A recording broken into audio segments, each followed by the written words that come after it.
नमस्कार, बहुत स्वागत है आपका इंडिया न्यूज। आप देख रहे हैं, साथ आपके मैं हूं शालिनी कपूर तिवारी और मैं हूं दिनेश गौतम। लोकसभा चुनाव में 5 चरणों की वोटिंग पूरी हो चुकी है। अब तक 425 सीटों पर मतदान हो चुका है। बिल्कुल, और अब बारी छठे चरण की है, जिसके लिए 12 मई को 59 सीटों पर वोटिंग हो रही है।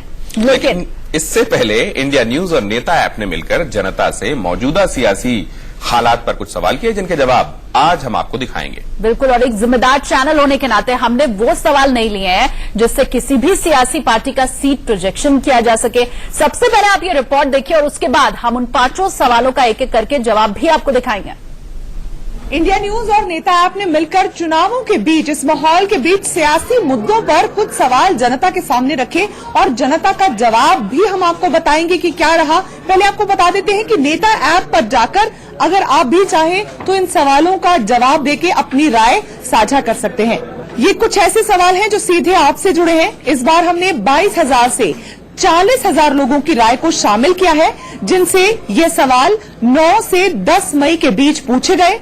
आज हम उन्हीं 5 सवालों को आपके सामने रखेंगे, साथ ही बताएंगे कि इन सवालों पर जनता की राय क्या है। तो बने रहिए इंडिया न्यूज के साथ।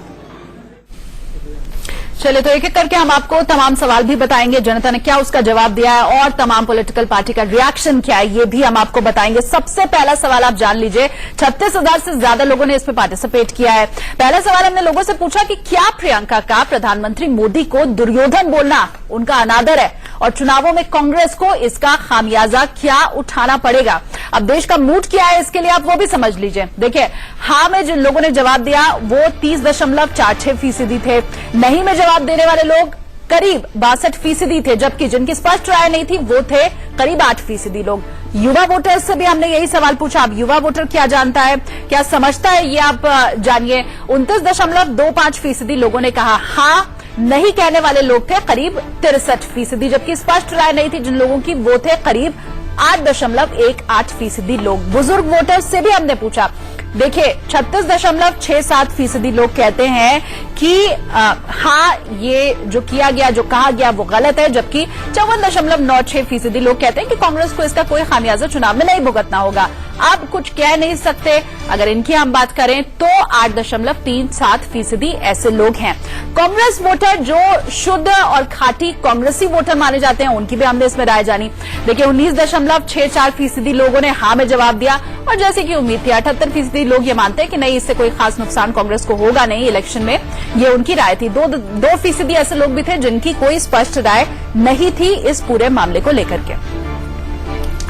तो ये आपको हमने पहला सवाल बताया और हमारे साथ इस वक्त 2 खास मेहमान भी जुड़े हुए हैं कार्यक्रम में। उनका परिचय भी मैं आपसे करा दूं। बीजेपी से हमारे साथ जुड़ रहे हैं रमन मलिक, इसके अलावा चेतन वर्मा है, नेता ऐप के मेंबर हमारे साथ जुड़े हुए, और एक और मेहमान हमारे साथ इस वक्त कार्यक्रम में शामिल है दिनेश, कांग्रेस समर्थक भी आ गए हैं। अनुज अत्री जी हमारे साथ जुड़े हुए हैं कार्यक्रम में। तो तमाम मेहमानों का स्वागत है। और क्या चुनाव के समय ये जो बातें की जाती हैं, कई बार ये काउंटर प्रोडक्टिव भी होती हैं, यही समझने की कोशिश हमने की है। और क्या कांग्रेस ये बात कुछ ज्यादा ही कर रही है?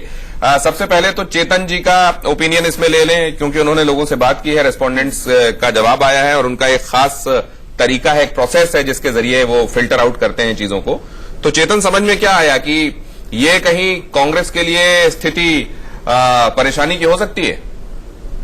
देखिए, परेशानी की होगी या नहीं, ये मेरा डेटा ही बता सकता है। और जो डेटा दिखा रहा है वो ये कह रहा है कि करीबन 30% लोग जो पूरे भारतवर्ष के हैं वो ये मानते हैं कि हाँ, ये परेशानी हो सकती है। पर अगर हम इसका दूसरा पक्ष देखें तो तकरीबन 7% लोग ऐसे भी हैं जो ये कह रहे हैं कि कांग्रेस को इससे कुछ ज्यादा नुकसान नहीं होगा। तो और ये डेटा साइज जो है तकरीबन 36,000 डेटा साइज है, जिसके अंदर हमने अलग अलग वर्ग भी इसके अंदर शामिल किए हैं, जैसे कि युवा वर्ग है और कुछ ओल्ड वर्ग है। पर इसके अंदर अगर आप देखेंगे, जैसे कि उम्मीदन था कि जो कांग्रेस के पक्के वोटर है वो इसके अंदर कह रहे हैं कि नहीं, कांग्रेस को कुछ ज्यादा नुकसान नहीं होगा। बिल्कुल, और अब रुख कर लेते हैं मेरे जो 2 मेहमान और जुड़े हुए हैं साथ में, उनका भी। अनुज जी, आपका मैं रुख करूंगी। जो जवाब है जनता के वो तो आपने सुने। अब एक बात बताइए, हमेशा ही कांग्रेस बीजेपी के ऊपर ये आरोप लगाती है, मुद्दे से भटकाने की वो कोशिश कर रहे हैं, सही मुद्दे पर नहीं आ रहे हैं, जनता की कई परेशानियां हैं उनके ऊपर नहीं आ रहे हैं। आप भी तो फिर वही काम कर रहे हैं, आप ही सीधे सीधे मुद्दे पर आ जाएं। नहीं, देखिए, निश्चित तौर पे जब से चुनाव शुरू है, कांग्रेस ही पार्टी देश में ऐसी पार्टी है जो मुद्दों के ऊपर चुनाव लड़ रही है और मुद्दों के ऊपर बार बार अपने तमाम, चाहे विपक्षी दल हो या सत्ता में बैठी भारतीय जनता पार्टी और उनके अलाइज हो, उनसे यही बोला जा रहा है कि आप मुद्दों पर चुनाव लड़ें। लेकिन मुद्दे पर चुनाव इसलिए नहीं लड़ सकते क्योंकि मुद्दे कुछ है नहीं, मुद्दों पर काम किया नहीं गया। जो 2014 के मुद्दे थे वो आज भी वही 2014 जवाब ले लें, क्योंकि अगले सवाल की तरफ बढ़ना है। रमन मलिक साहब, कुछ काम किया नहीं इसलिए इधर उधर की बातों पर आप ले जा रहे हैं लोगों को। देखिए, जागता हुआ जब सो रहा हो व्यक्ति तो उसे उठाया नहीं जा सकता। ये बात करते हैं कि 2014 का संकल्प पत्र पूरा नहीं करा। मैं इनसे यही चीज समझना चाहूंगा कि हमने तो नेहरू जी के द्वारा जिन चीजों की भूमि रखी गई थी, भूमि पूजन करा गया था, ऐसे प्रोजेक्ट भी खत्म कर दिए साहब। तो आपका ये तो एक चलिए रमन जी, ये जो आपका रेफरेंस है ना नेहरू जी तक, राजीव जी तक, शुक्र है ये A.O. ह्यूम तक नहीं जाता। हम आपके पास आते हैं, लेकिन सवाल नंबर 2 की तरफ चलते हैं। क्या प्रधानमंत्री का चुनावी रैलियों में ये कहना सही है कि गांधी परिवार ने INS विराट का टैक्सी की तरह इस्तेमाल किया है? और इस पर देश का मूड क्या कहता है? देश के जिन लोगों से बातचीत हुई, रिस्पोंडेंट्स ने 28.66% लोगों ने कहा हाँ, 56.89% लोग कहते हैं नहीं, और ऐसे लोग जो इसमें अपनी कोई राय स्पष्ट रूप से व्यक्त नहीं करते वो 14.45% लोग थे जिन्होंने रिस्पॉन्ड किया।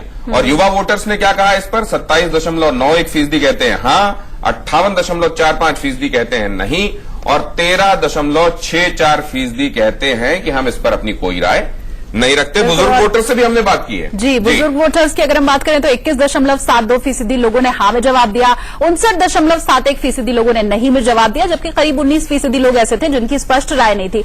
बीजेपी वोटर्स की राय जानना यहाँ पर बहुत अहम था, इसलिए हमने उनसे भी बात की और देखिए जैसी उम्मीद थी करीब 72% लोगों ने हाँ में जवाब दिया, 18% लोग ये मानते हैं कि नहीं ये गलत है, और जबकि कुछ कह नहीं सकते 11% लोग ऐसे थे। तो अगला सवाल भी ले लें। हालांकि इसमें ये देखिए आपको देखने को मिला कि जो ओपिनियटेड लोग थे उनमें से ज्यादातर लोग खास तरीके से अपनी राय सामने रख रहे थे। यहां अगला सवाल यह था कि क्या आप ये मानते हैं कि अब पीएम मोदी का INS विराट को टैक्सी की तरह इस्तेमाल करने वाला बयान गलत है? और देश का मूड और भी कई मुद्दों पर हमने इससे ज्यादा जानने की कोशिश की। जी, ये कुछ दूसरी बातें हैं दिनेश। एक्चुअली क्या था, हमारा जो दूसरा सवाल था ना, हम वो सिर्फ हाँ नहीं में नहीं डिस्कस कर सकते थे, तो हमने कुछ और लोगों को ऑप्शंस दिए कि आप इनके ऊपर भी अपनी राय रख सकते हैं। और पहला ये था कि कई और मुद्दे भी इससे ज्यादा अहम थे INS विराट से, जो कि 35% लोगों ने कहा, और पुराने मुद्दे उखाड़ने से कोई ज्यादा फायदा होगा नहीं, ऐसा 12% लोगों ने कहा, और पूर्व पीएम का अपमान है, सबसे ज्यादा लोगों ने 54% लोगों ने ये बात कही। जब यही पॉइंट्स, यही ऑप्शंस लेके हम युवा लोगों के पास गए तो देखिए यहां भी तकरीबन कुछ वैसे ही आंकड़े हैं। 39% लोगों ने कहा इससे भी अहम मुद्दे हैं, 11% लोगों ने कहा पुराने मुद्दे उखाड़ने से फायदा नहीं होगा, जबकि यहां भी करीब 50% लोग मानते हैं कि ये जो हमारे पुराने प्रधानमंत्री हैं उनका अपमान है। अब मैंने समझा। और इसमें यह भी कि अगर बुजुर्ग वोटर्स की बात करें तो उनमें से भी 36.34% लोग मानते हैं कि पुराने मुद्दे उखाड़ने से कोई फायदा नहीं। 12.78% लोगों का कहना है कि ये पूर्व पीएम का अपमान है। ये अधिसंख्य लोग ये कह रहे हैं कि ये पूर्व पीएम का अपमान है। 50.88% लोगों ने ये कहा। और अब ये इस मुद्दे पर ये असल में किसकी राय है? ये बिल्कुल, जो हम आगे अगर इसमें बढ़े तो हमने बीजेपी वोटर्स से बात की, क्योंकि ये उन्हीं की तरफ से कहा गया है। हाँ, उन्हीं की तरफ से कहा गया है, तो जरा उनकी राय भी हम जान लें कि वो अपनी पार्टी के लिए क्या सोचते हैं। 50% लोग यहाँ भी ये मानते हैं कि कई अहम मुद्दे इससे ज्यादा है इस वक्त देश में। 19% लोगों ने कहा कि पुराने मुद्दे उखाड़ने से कोई फायदा नहीं है, जबकि यहाँ भी 30% लोग ये कहते हैं कि पूर्व प्रधानमंत्री का ये अपमान। ये भी एक साइजेबल चंक है जो बीजेपी वोटर्स बीजेपी के समर्थक होने के बावजूद ये कह रहे हैं कि 30.65% लोग ये कह रहे हैं कि ये पूर्व पीएम का अपमान है। रमन साहब, इससे अहम सवाल भी है, इससे अहम मुद्दे भी हैं इस वक्त देश में, ये भी लोग कह रहे हैं। बिल्कुल, अब बीजेपी प्रवक्ता रमन मलिक का हम रुख भी कर लेते हैं। रमन जी, क्या जनता की राय? ये तो आपने देख ही लिया, आप बताएं, फायदा तो होने नहीं वाला है इससे। देखिए, 2 चीजें मैं बड़ी स्पष्ट कर देता हूँ। This is limited pocket, urban voters की लिमिटेड पॉकेट है जो ये ऐप यूज करती है, बहुत बड़ी संख्या नहीं है। और दूसरा, मैं खुद इस ऐप को यूज करा है और मेरे को पता है ये ऐप किस तरीके से चल रही है। तो मैं इतना सी चीज ही बोलूंगा कि ठीक है, एक ओपिनियन लोगों की है, लेकिन फैक्ट यही है, अगर आप ग्राउंड लेवल पे जाएंगे वो लोग रमन साहब, लेकिन अगर ये आपको सूट दिखा- करने वाली कोई बात होती तो भी आप इस एप्लीकेशन को नहीं, देखिए मैंने इससे पहले आपकी दूसरी चैनल न्यूज एक्स पे भी इस विषय पे एक बारी बात करी थी और उस समय भी मैंने ये बोला था जो मानक रखे हुए हैं वो बहुत कोई ऐसे नहीं है कि जिसके नहीं तो मतलब माध्यम आपको से फायदा एक होगा ऐसी इस बात मुद्दे है। को उछालने से। देखिए मैं ये मानता हूं कि जब देश को ये पता लगेगा कि देश की संपत्ति को एक पर्सनल टूरिज्म के लिए टैक्सी वो कह रहे हैं कि आपने वायुसेना के जहाजों का इस्तेमाल किया है चुनावी सभाओं के लिए, आते हैं वो एक तो दूसरा मुद्दा है। लेकिन क्या दिल्ली के वोटर्स के लिए, अगला सवाल ये कि क्या दिल्ली वोटर्स के लिए, दिल्ली के वोटर्स के लिए रमन साहब पूर्ण राज्य का मसला सबसे बड़ा चुनावी मुद्दा है क्या? होने के बाद आप ऐसे सवाल करके नहीं पाएंगे। वक्त की कमी है रमन साहब, आपका हमने टेक ले लिया, आप हम समझ गए कि आप उसमें कह रहे हैं कि रिस्पोंडेंट्स ऐसे ही होते हैं, लेकिन क्या पूर्ण राज्य का मुद्दा अहम है? 66.11% लोग कहते हैं हाँ, 20.71% लोग कह रहे हैं नहीं, और ऐसे लोग जो इस पर राय नहीं रखते 13.18%। और ये तमाम जो लोगों की राय है वो दिल्ली के ही वोटर्स हैं, उनसे ही हमने पूछा कि क्या आपके लिए ये मुद्दा सबसे ज्यादा अहम है। अब दिनेश, आम आदमी पार्टी ने ये मुद्दा उठाया था कि दिल्ली को पूर्ण राज्य का दर्जा हम देंगे। बीजेपी और कांग्रेस की तरफ से तो अभी तक ऐसा कुछ कहा गया नहीं है, वो दोनों इसके ऊपर खामोश ही है। तो अगले सवाल के ऊपर भी हम आएंगे, लेकिन उसके पहले जो जनता से हमने नेता ऐप के जरिए सवाल पूछा वो आप देख लीजिए। क्या दिग्विजय के चुनाव प्रचार में साधुओं की मौजूदगी से कांग्रेस ने अपनी हिंदुत्व की छवि को मजबूत किया है? मध्य प्रदेश के वोटर्स का मूड क्या है वो जान लीजिए। 40% लोग ये मानते हैं कि हाँ, 52% लोग मानते हैं कि नहीं, जबकि कुछ कह नहीं सकते। ऐसे वोटर्स की संख्या करीब 8% रही। तो ये अगर आप गैप देखें, ये गैप भी अगर आप देखें तो बहुत ज्यादा नहीं, मतलब अगर अधिकांश लोग ये मानने लगे हैं कि वो अपनी छवि को बदलने में कामयाब रहे हैं 40% के आसपास, और राष्ट्रीय सुरक्षा के लिहाज से इनमें से किसके पास बेहतर प्लान है, ये भी एक सवाल था।